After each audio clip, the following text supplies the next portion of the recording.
Assalamualaikum warahmatullahi wabarakatuh. Alhamdulillahi rabbil alamin. Wassalatu wassalamu ala asyrafil anbiya'i wal mursalin. Wa ala alihi wa sahbihi ajma'in. InsyaAllah pada hari ini kita sambung pembelajaran kita tingkatan 5 KSSM dalam bidang fiqh. Pelajaran yang ke-14 yang bertajuk Pengurusan Harta Selepas Kematian, Unit 1, Wasiat dalam Islam. Bagi memberkati pembelajaran kita pada hari ini, marilah sama-sama kita menadah tangan memohon keberkatan daripada Allah Subhanahu wa taala.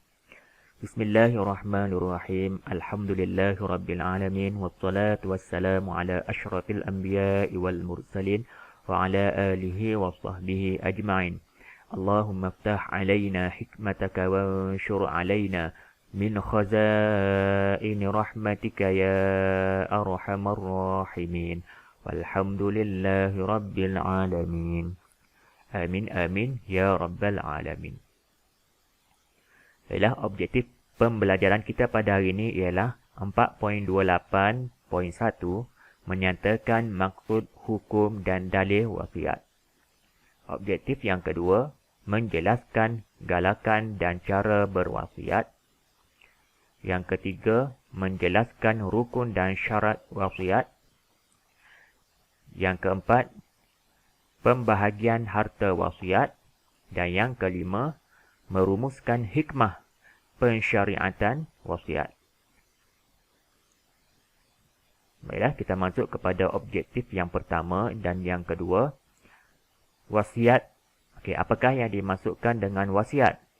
Wasiat ialah wasiat bermaksud ikrar yang dibuat oleh seseorang semasa hidup untuk mengagihkan harta selepas kematiannya menurut hukum syarak. Okey, wasiat ni ialah satu ikrar yang dibuat oleh seseorang semasa hidup untuk mengagihkan hartanya selepas kematiannya dan ia menurut hukum syarak. Jadi hukum wasiat ialah sunat. Okey, wasiat hukumnya adalah sunat. Dalil daripada Al-Quran iaitu surah Al-Baqarah ayat 180. A'udzu billahi minasyaitonir rajim. Kutiba 'alaikum idza hadara ahadakumul maut إن ترك خيرا الوصية للوالدين والأقربين بالمعروف حقا على المتقين. Maksudnya, diwajibkan ke atas kamu apabila seseorang dari kamu hampir mati, jika ia ada meninggalkan harta, hendaklah ia membuat wasiat untuk ibu bapa dan kaum kerabat dengan cara yang baik, iaitu menurut peraturan agama, sebagai satu kewajipan ke atas orang yang bertakwa. Jadi itu adalah dalil naqli daripada ayat Al-Quran surah Al-Baqarah ayat yang 180 menjelaskan kepada kita hendaklah berwasiat semasa kita hidup di dunia. Baiklah, seterusnya cara pengurusan wasiat. Cara pengurusan wasiat yang pertama, harta yang diwasiat hendaklah dinilai sebaik sahaja kematian pewasiat. Okey, harta wasiat tu perlu dinilai apabila pewasiat itu telah meninggal dunia. Yang kedua, harta yang diwasiatkan tidak melebihi 1/3 daripada keseluruhan harta. Ingat, 1/3 daripada keseluruhan harta, tidak melebihi 1/3 daripada keseluruhan harta.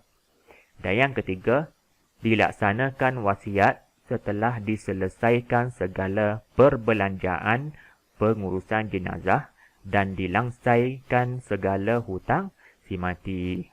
Jadi wasiat ni hendaklah ditunaikan apabila selesai saja perbelanjaan pengurusan jenazah dan juga dilangsaikan hutang si mati. Baik, seterusnya Ustaz masuk kepada antara salah faham berkenaan dengan wasiat ni. Okey, yang pertama, anggap wasiat boleh diberi kepada waris sahaja. Jadi, kita beranggapan bahawa wasiat ni hanya dibolehkan kepada waris sahaja. Okey, keterangan dia boleh diberi kepada anak angkat, ipar duai, ibu atau bapa mertua. Jadi, wasiat ni boleh juga diberi kepada anak angkat, ipar duai, ibu atau bapa mertua. Wasiat juga boleh dibuat kepada institusi kebajikan, masjid atau surau. Namun, jika wasiat dibuat juga kepada waris, ia tidak berkuat kuasa melainkan jika dipersetujui oleh waris-waris yang lain. Okey. Jadi, wasiat ni boleh juga diberi kepada institusi kebajikan, masjid ataupun surau. Yang kedua, anggap boleh wasiat semua harta tanpa sekatan. Okey, ada yang beranggapan bahawa wasiat ni kita bebas berwasiat. Okey, tetapi terhad kepada 1/3 harta sahaja. Kena faham bahawa wasiat ni terhad kepada 1/3 harta sahaja. Itu pun setelah ditolak perbelanjaan pengurusan jenazah si mati dan hutang piutang si mati. Manakala 2/3 lagi adalah hak waris-waris yang akan dibahagikan secara faraid. Namun jika pewasiat mewasiatkan hartanya melebihi daripada 1/3 harta, sama ada kepada waris atau bukan waris, ia tidak akan berkuat kuasa, melainkan jika dipersetujui oleh waris-waris yang lain. Jadi maksudnya jika pewasiat itu telah mewasiatkan lebih daripada 1/3 hartanya, jadi dia kena minta kebenaran daripada waris-waris yang lain ataupun minta persetujuan daripada waris-waris yang lain. Jika bersetuju, tak ada masalah.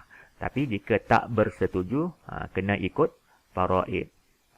Yang ketiga, wasiat mengikat penerima semasa pewasiat masih hidup.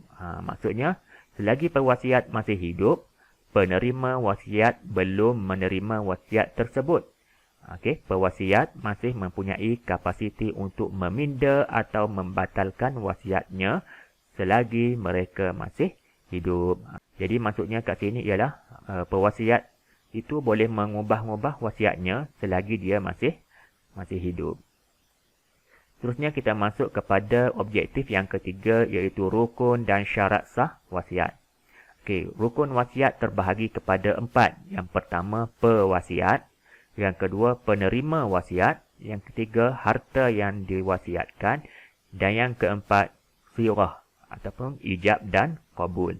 Okey, syarat dia, syarat bagi rukun. Yang pertama, pewasiat. Apa syarat-syaratnya?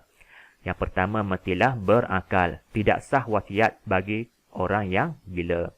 Yang kedua, baligh. Yang ketiga, sukarela.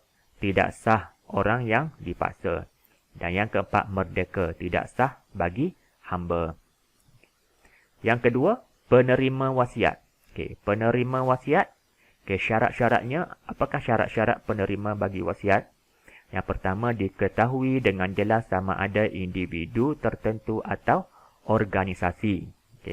Yang kedua, penerima wasiat itu hendaklah masih hidup. Yang ketiga, mempunyai kelayakan untuk memiliki dan mengurus harta. Tidak sah wasiat kepada janin dalam kandungan. Yang ketiga, syarat yang ketiga iaitu bagi rukun harta yang diwasiatkan. Syarat-syaratnya ialah yang pertama, sesuatu harta yang bernilai. Yang kedua, boleh dipindah milik selepas kematian pewasiat. Yang ketiga, sesuatu yang harus dan bukan sesuatu yang haram atau maksiat. Dan yang terakhir, sirah. Syarat-syaratnya, lafaz wasiat boleh digunakan sama ada secara jelas atau secara kiasan. Yang kedua, penerima wasiat berlaku selepas kematian pewasiat. Itu adalah syarat-syarat sah bagi rukun wasiat.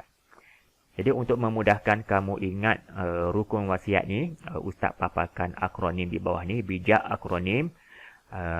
Hurufnya ialah PPHS. PPHS.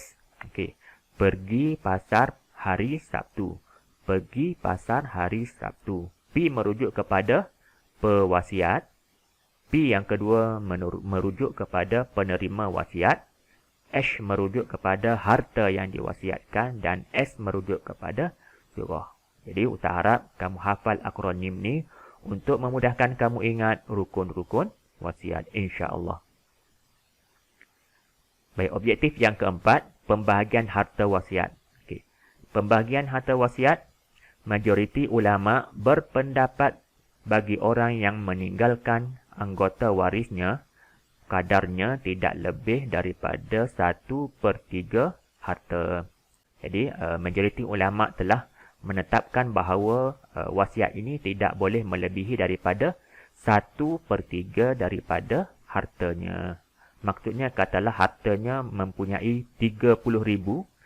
Jadi apabila dibahagi dengan 3, iaitu setiap bahagian mendapat 10,000. Jadi wasiat tu tidak melebihi daripada 10,000. Itu maksud 1/3. Baiklah, kita masuk kepada objektif yang kelima, iaitu merumuskan hikmah pensyariatan wasiat. Okey, apakah hikmah? Apakah kebaikan kita melaksanakan wasiat? Okey, yang pertama, mendapat ganjaran pahala yang berpanjangan serta dirahmati oleh Allah. Yang kedua, menjamin kelangsungan operasi sesebuah organisasi melalui suntikan dana daripada wasiat. Yang ketiga, memanfaatkan harta yang ditinggalkan si mati bagi tujuan kebajikan melalui wasiat. Dan yang keempat, menjamin kebajikan waris yang tidak layak mendapat harta pusaka anak angkat dan orang yang hampir dengan si mati. Okey. Itu adalah hikmah ataupun kebaikan kita membuat wasiat.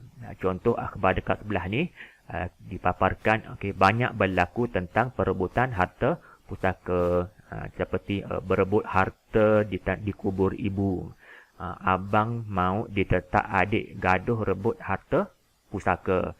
Doktor dituduh tipu bahagi pusaka. Dan banyak lagi lah. Ini adalah antara kejadian-kejadian ataupun peristiwa ni realiti berlaku dalam masyarakat kita pada hari ini. Jadi Alhamdulillah, kita masuk kepada bahagian latihan dan penilaian. Ustaz paparkan 3 soalan. Itu apakah maksud wasiat? Yang kedua, nyatakan dalil wasiat. Dan yang ketiga, nyatakan hukum wasiat. Jadi, cuba fikir dalam masa 5 saat, apakah jawapannya? Baiklah. Dapat jawapan? InsyaAllah. Okey. Wasiat ni ialah, maksud wasiat ialah ikrar. Okay, ikrar yang dibuat oleh seseorang semasa hidup untuk mengagihkan harta. Jadi kena ingat, maksud wasiat ni ialah ikrar yang dibuat oleh seseorang semasa hidup untuk mengagihkan harta. Okay. Nyatakan dalil wasiat. Okay, dalil daripada Al-Quran. Ini Ustaz harap kamu hafal dalil ni. A'udzubillahi minasyaitonirrajim. Kutiba alaikum idza hadara ahadakumul maut in taraka khairanil wasiyyatu lil walidaini wal aqrabina bil ma'ruf haqqan 'alal muttaqin. Itu dalil naqli. Dan yang ketiga, nyatakan hukum wasiat. Hukum wasiat adalah sunat. Jadi alhamdulillah, kita telah selesai pembelajaran kita pada hari ini, iaitu tentang wasiat. InsyaAllah kita akan sambung pembelajaran yang baru pada masa akan datang. Jadi Ustaz harap kamu faham tentang tajuk kita pada hari ini. Dan Ustaz doakan kamu berjaya di dunia dan akhirat, insya-Allah. Wallahu alam. Assalamualaikum warahmatullahi wabarakatuh.